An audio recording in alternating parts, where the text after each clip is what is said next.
bonny blue flag and bears a single star. Hurrah! Hurrah, up 1,000 right, hurrah! We rally around the bonny blue flag and bear a single star. Hello everyone, this is Reach for the Sky, and I'm here on African Canyon flying the Spitfire Mark 1. I was going to describe this video as a British game. While that's technically true, it's more of a Spitfire game because this is the only plane I fly in this match. I get 5 kills and I don't get shot down, but the ending is quite funny because another Spitfire Mark 1 gets on my tail, and obviously our performance is identical, so I can't quite shake him. And the video ends with me just about to stall directly above him, and he's pumping shots into me, but the game ends so he doesn't get the kill. So the Spitfire is a very nice aircraft.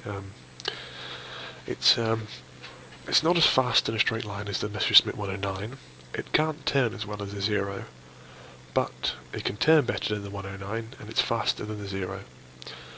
So if you play this plane to its strengths, it can defeat any other plane in single combat if you fly it correctly.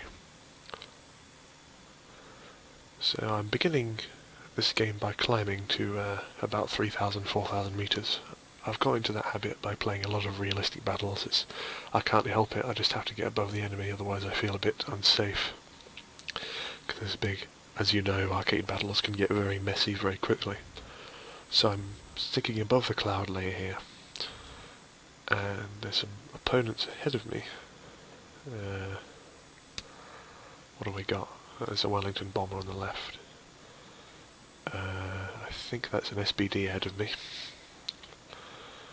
So, yeah, the Spitfire has 8 .303 rifle caliber machine guns.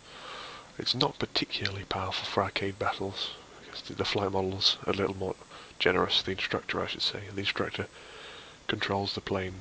It has a bigger influence than in realistic battles.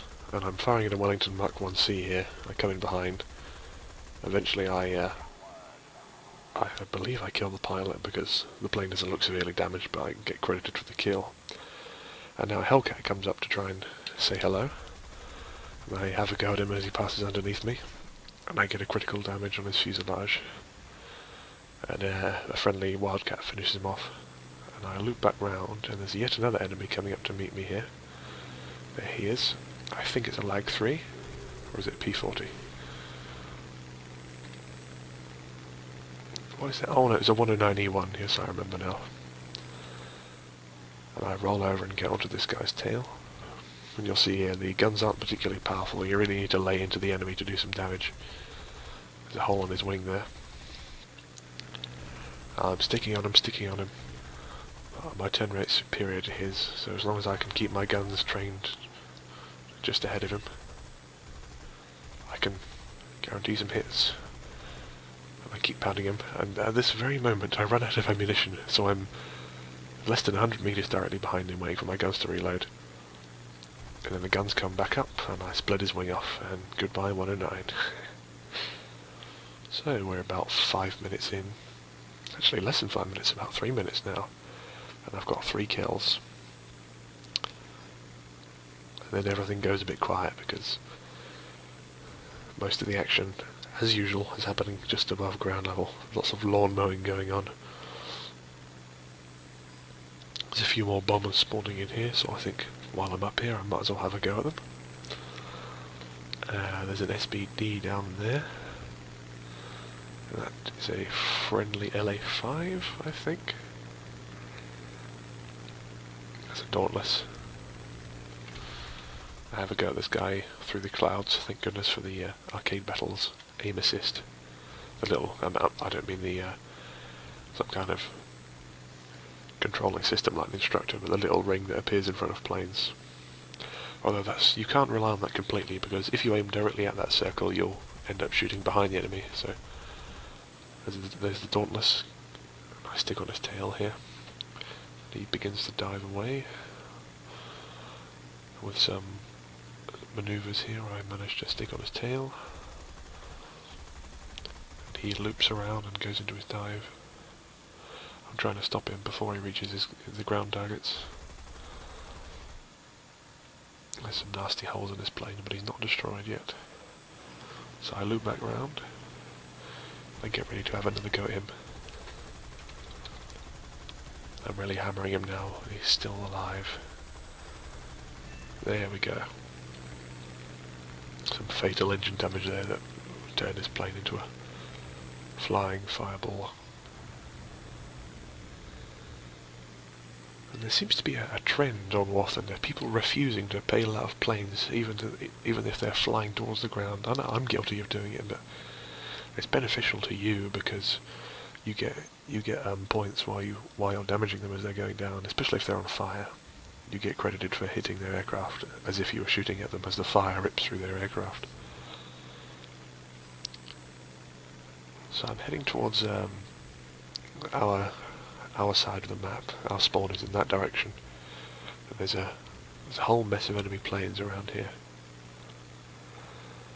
I was following a BB-1.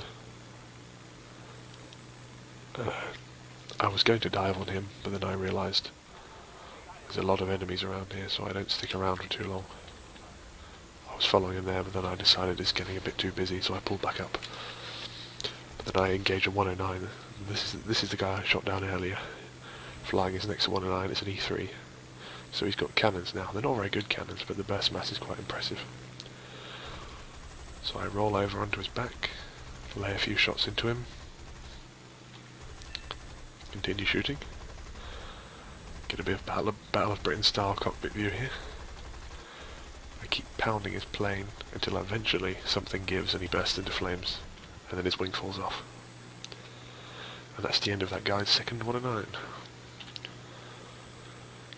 Right, then I evaluate the situation, and there's a huge group of enemy planes over there, 4 or 5 of them. And I'm thinking, that's quite strange, we're quite close to our own spawn here, what's this big group of enemy planes doing? But I assume they followed someone over there, and now I'm dogfighting with a Hurricane Mark II. He attempts to dive on me and I dodge it, and then I get onto his back and lay into him. He goes around, I go into a vertical manoeuvre, and he continues to turn. I get a couple hits on him.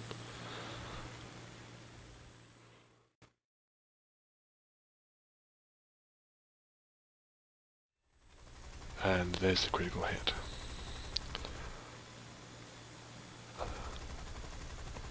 Of his fuel tank, and his engine's starting to give out, and I continue to lay into him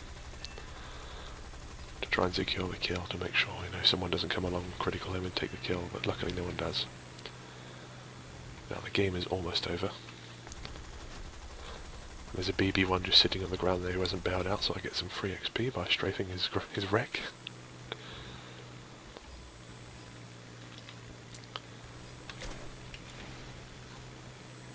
Now I'm dogfighting with another 109E3.